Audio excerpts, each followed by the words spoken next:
Hello students, তোমাদের সকলকে স্বাগত। আজকে তোমাদের সেকেন্ড ইউনিট টেস্টের ক্লাস 6-এর রায় মার্টিন প্রশ্ন বিচিত্রার ইতিহাস বিষয়ের মডেল সেট 2 করে দেখাবো। তো চলো শুরু করা যাক। তার আগে বলে দিই, তোমরা যদি চ্যানেলে নতুন হয়ে থাকো তাহলে চ্যানেলটিকে অবশ্যই সাবস্ক্রাইব করে দিবে। প্রশ্নটি হয়েছে শ্যামবাজার এভি স্কুল থেকে। একের থেকে কি আছে, শূন্যস্থান পূরণ করো। গোষ্ঠীর গবাদি পশু রাখার জায়গাকে বলা হতো ড্যাশ, উত্তর হবে কি গোত্র। পরের প্রশ্নে কি আছে, গৌতম বুদ্ধের প্রথম নাম ছিল ড্যাশ, উত্তর হবে কি সিদ্ধার্থ।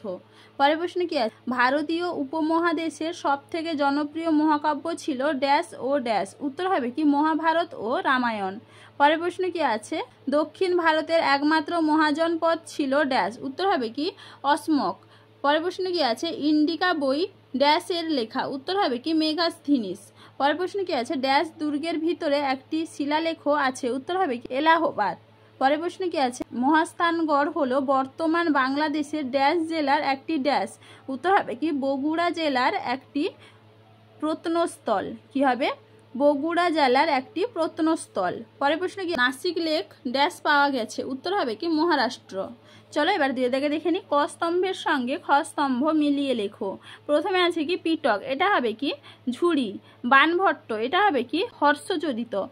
কৌটিল্য, এটা হবে অর্থশাস্ত্র। এরপরে কি আছে, দিগম্বর ও শ্বেতাম্বর, এটা হবে কি জৈন ধর্ম। অষ্টাঙ্গিক মার্গ, এটা হবে কি গৌতম বুদ্ধ।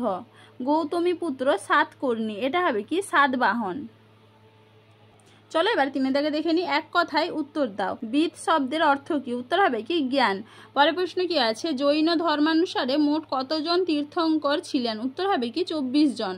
পরের প্রশ্ন কি আছে, প্রথম বৌদ্ধ সঙ্গীতির সভাপতি কে ছিলেন, উত্তর হবে কি মহাকাশ্যপ। পরের প্রশ্ন কি আছে, আটবিক কাদের বলা হতো, উত্তর হবে কি মৌর্য আমলে অরণ্যবাসীদের বলা হতো।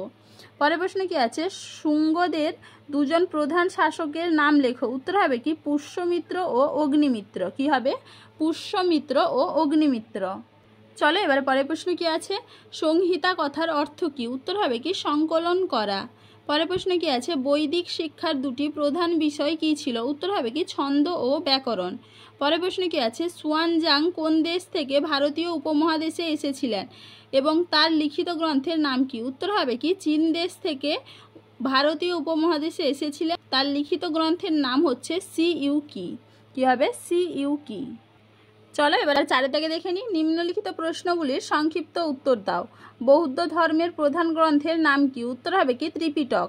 পরের প্রশ্ন কি আছে, এটি কয় ভাগে বিভক্ত ও কি কি, এটি 3 ভাগে বিভক্ত, সুক্ত পিটক, বিনয় পিটক ও অভিধম্ম পিটক। পরের প্রশ্ন কি আছে, জৈন ধর্মে ত্রিরত্ন বলতে কি বোঝো, এটা তোমাদের টেক্সট বইতে 78 নম্বর পেজে আছে, সেখান থেকে তোমরা একটু দেখে নিবে।